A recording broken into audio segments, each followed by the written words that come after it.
এবার কাবিল যখন লক্ষ্য করলো তার ভাই হাবিলের কোরবানি কবুল হয়ে গেল, তখন সে বলল, হাবিল আমি তোমাকে হত্যা করব। কি করব? হত্যা করব। আল্লাহ পাক কোরআনুল কারিমে বলছেন, লাআকতুলান্নাক। সে তার ভাইকে ধমক দিল। এমনিতেই তো সে রাগী ছিল, আবার যখন দেখলো তার কোরবানি কবুল হলো না, হাবিলের কোরবানি কবুল হলো, আর হাবিলেই পরমা সুন্দরী কন্যা সন্তানকে বিয়ে করলো, কাবিল আরো রেগে গেল, বলল আমি তোমাকে হত্যা করব, হত্যা করে আমি ওই সুন্দরী কন্যাকে বিয়ে করব। আল্লাহর নাফরমানি। হাবিল বলল, লাইন বাসাত্তা ইলাইয়া ইয়াদাকা লিতাকতুলানি মা আনা বিবাসিতি ইয়াদিয়া ইলাইকা লিয়াকতুলাক। হাবিল বলল, ভাই কাবিল, তুমি যদি আমাকে হত্যা করতে আসো আমি তোমাকে হত্যা করব না। তুমি যদি হত্যা করার জন্য, আমাকে মেরে ফেলার জন্য আমার দিকে অগ্রসর হও, ভাই আমি তোমাকে হত্যা করার জন্য অগ্রসর হব না। আমাকে হত্যা করার জন্য তোমার হাত যদি আমার দিকে বাড়িয়ে দাও, কাবিল তোমাকে আমি হত্যা করার জন্য আমার হাত তোমার দিকে বাড়িয়ে দেব না, কারণ ইন্নী আখাফুল্লাহ রাব্বাল আলামিন। ভাই কাবিল, কারণ হচ্ছে আমি আল্লাহ পাক রব্বুল আলামিনকে ভয় করি। সুবহানাল্লাহ।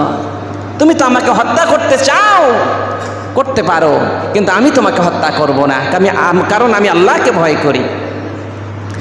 এরপরে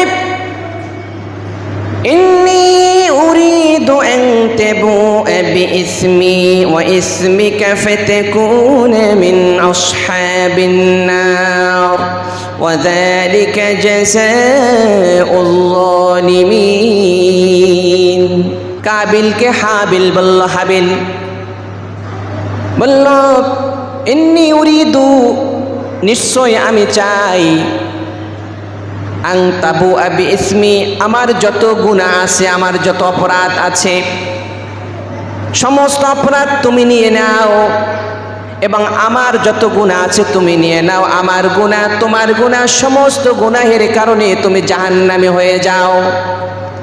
ওয়াযালিকা জাযাউল যালিমিন, আর এটাই হচ্ছে যারা জালিম, আল্লাহর হুকুমের বিরোধী যারা, আল্লাহর হুকুমকে যারা মানে না, জালিমদের কর্মফল এমনই হয়।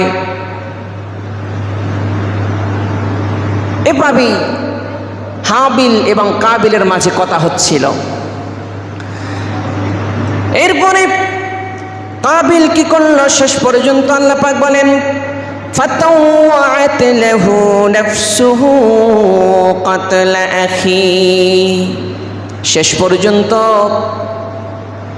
কাবিল নফসের প্ররোচনায় পড়ে গেল, এবং নফসের প্ররোচনায় পড়ে তার ভাই হাবিলকে শেষ পর্যন্ত হত্যা করলো। কি করলো? হত্যা করলো। ইতিহাসের সর্বপ্রথম হত্যা স্টার্ট হয়ে গেল। কাবিলের অন্তর প্ররোচিত করল, ফাকাতালাহু, তার ভাইকে সে হত্যা করে ফেলল। ফাআসবাহা মিনাল খাসিরিন, যখন সে হত্যা করলো, কাবিল যখন হাবিলকে হত্যা করলো, সে ধ্বংস হয়ে গেল, ক্ষতিগ্রস্ত হয়ে গেল। আজকে কাউকে যদি আমরা হত্যা করি, তাকে আমরা লুকিয়ে রাখি না? কেউ যদি দেখে ফেলে, তার প্রমাণ আমরা রাখি না, ঠিক না? তাকে আমরা যাকে হত্যা করা হয়, স্বাভাবিক মৃত্যু, তাকে আমরা দাফন করি আনুষ্ঠানিকভাবে, স্বাভাবিকভাবে। কিন্তু কাউকে যদি হত্যা করা হয়, সেটাকে আমরা কি করি? যেভাবেই পারি মাটির নিচে চাপা দেওয়ার চেষ্টা করি। এমনকি পানির ট্যাঙ্কিতে রাখার, বাথরুমের ট্যাঙ্কিতে বিভিন্নভাবে লাশটাকে আমরা টুকরা টুকরা করে যেভাবে হোক এটাকে লুকিয়ে রাখার চেষ্টা করি।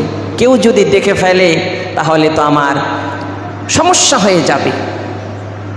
তো আমরা এই যে একটা লাশকে বিভিন্নভাবে লুকিয়ে রাখার চেষ্টা করি, কেন করি? কারণ এটা আমাদের অভিজ্ঞতা আছে। কি আছে? অভিজ্ঞতা আছে, আমরা দেখেছি, আমরা দেখি এগুলো। মানুষকে হত্যা করে, টুকরা টুকরা করে নদীতে ফেলে দেয়। মানুষকে হত্যা করে সিমেন্টের সাথে লাশ বেঁধে পানিতে ফেলে দেয়। মানুষকে হত্যা করে গর্ত খুঁড়ে সেখানে পুঁতে রাখে। এগুলো আমরা দেখি, এগুলো আমাদের অভিজ্ঞতা আছে। কিন্তু কাবিল সে তো প্রথম মানুষ, এর আগে কোনো হত্যাকাণ্ড ঘটেনি এবং কিভাবে লাশ গোপন করতে হয় এই অভিজ্ঞতাও তার ছিল না। কাবিল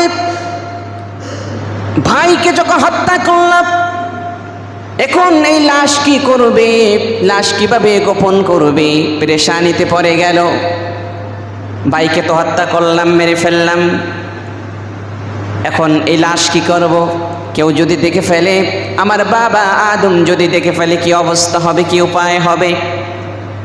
আল্লাহ রাব্বুল আলামিন পরবর্তী আয়াতে বলেন, কাবিল তখন কি করলো, ভাইয়ের লাশকে কি করলো?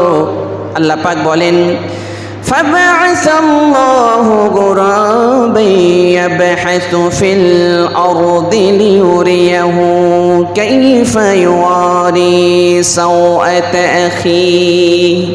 আল্লাহ রাব্বুল আলামিন একটি কাক পাঠিয়ে দিলেন। কাক চেনেন না? কাক পাঠিয়ে দিলেন।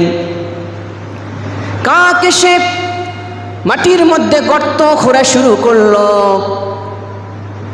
কাবিলকে দেখানোর জন্যে কিভাবে তার ভাইয়ের লাশকে সে মাটির নিচে আবৃত করে রাখবে, ঢেকে রাখবে। আল্লাহ পাক কাবিলকে শেখানোর জন্য একটি কাক পাঠিয়ে দিলেন। কাক আসলো, এসে মাটি গর্ত খোঁড়া শুরু করলো। গর্ত খুঁড়ে কাবিলকে দেখিয়ে দিল কিভাবে তার ভাইয়ের লাশকে সে মাটির নিচে আবৃত করে রাখবে, ডেকে রাখবে।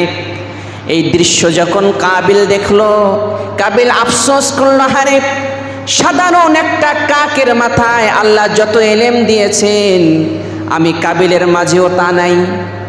একটা কাক, আল্লাহ পাক তার মাঝে যত এলেম দিয়েছেন, জ্ঞান দিয়েছেন, ওই জ্ঞানও তো আমার মাঝে নাই। তিনি তখন অনুতাপ করতে লাগলেন,